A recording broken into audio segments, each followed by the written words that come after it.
I am not a fan of these dual port single shutoff valve style angle stops. I never want to leave somebody with two things shut off whenever there's only one thing wrong. Hey folks, That Fix It Guy here, and today I'm going to show you two methods that I use instead of installing one of these single shutoff dual port valves. So come along, let's get to fix it. Okay, so as you can see, this is dual ports with a multi-turn valve, okay? And don't get me wrong, these work. I just like to be able to shut each thing off individually. A lot of times they'll pipe it down below or they'll pipe it out to the side, another valve, that way you do that. When they don't do that, people tend to turn to things like this, okay? This is actually a pretty wonky one because this is a very unique size. This is 1/2 inch OD.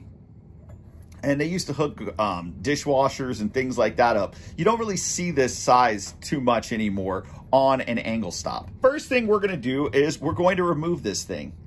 So this is a compression stop, and they do make a one-stop wrench for this. The bottom comes off.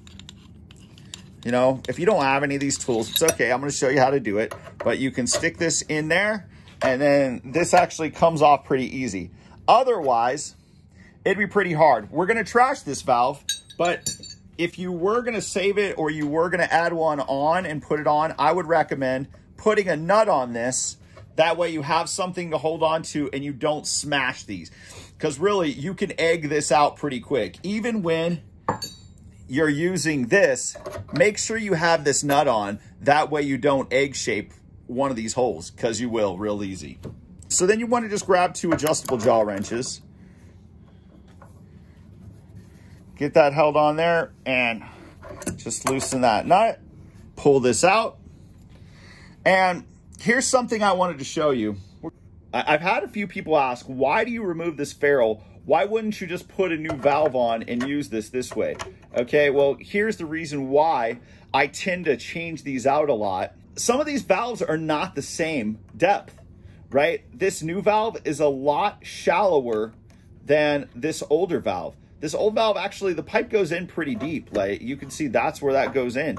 But this one right here, like, look at that. You see that gap right there? All you're gonna do is you're gonna try to take this old ferrule. If you get this connected, which you will, you're just gonna take this old ferrule and you're gonna try to pull it off of here, and it'll eventually pull, right? You're gonna pull it off of there, and it's gonna bunch up, and it's going to cause another problem. I like to take a puller, such as this one right here. There are many different kinds. There are not many like this one. Get that on there, get it nice and snug, tighten this piece right here down, grab a 1/2 inch socket wrench,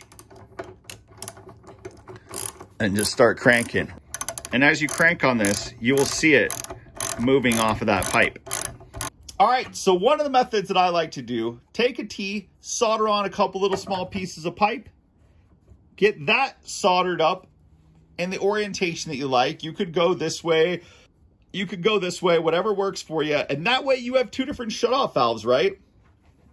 This one could go down to your dishwasher. This one can go up to your faucet, and you're gonna be hooked up and good to go there. That is one way. Little more time consuming with the soldering and everything, but it's an awesome repair. My second method, and my favorite method, honestly, is a dual stop. Okay? They have just, I love this. They've made this very easy to add a second valve if you needed to. If you were trying to go from a regular valve and wanted to add a second valve, well, this is probably the easiest way to do that as well, right? If you didn't already have a stub out, this is it. So it's 5/8 by 3/8 by 3/8, or it could be by 1/4 and 3/8. They make all different styles of this thing depending on your need. And I mean, that's just gonna go back on. You can tighten it in place. The one thing that you know from me is that I like to put just a little bit of Mega Lock on this ferrule right here. That's actually the part that tightens these down, right? When you're looking at a compression ring, it's not the threads, it's actually that bevel right there and that bevel right there tightening down on both the nut and the valve body that make this seal.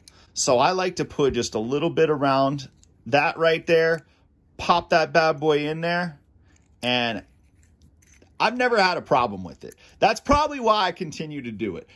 People constantly bash on me and say, why you use that for that? Well, I do. Okay? So, you get that on there, get this tightened up. The one thing I'll tell you is these are a little bit wonky to tighten, right? Where do you hold this thing? How do you hold it? What do you do? So if you didn't have a one-stop wrench that you could plunge in here and then tighten down that way, because this is honestly the easiest way to do it, a little bit more of a difficult way, which is not too much more. And you could grab onto this like right here and then start tightening. Once again, make sure that you've got this nut on here, okay? Because that is gonna make sure that this is a lot sturdier and you don't end up egging out the inside of this, because really, once this is egged, this valve is ruined.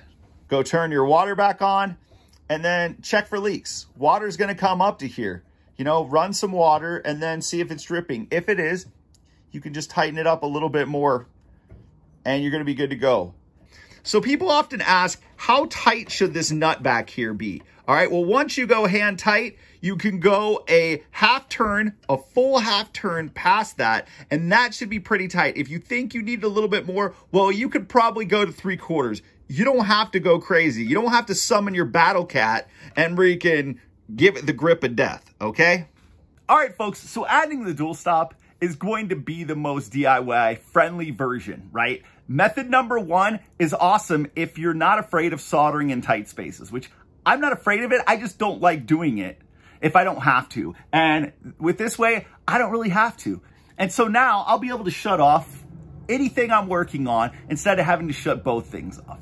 I really hope you folks are enjoying the videos. I hope that it's helping you in some way and you're learning something.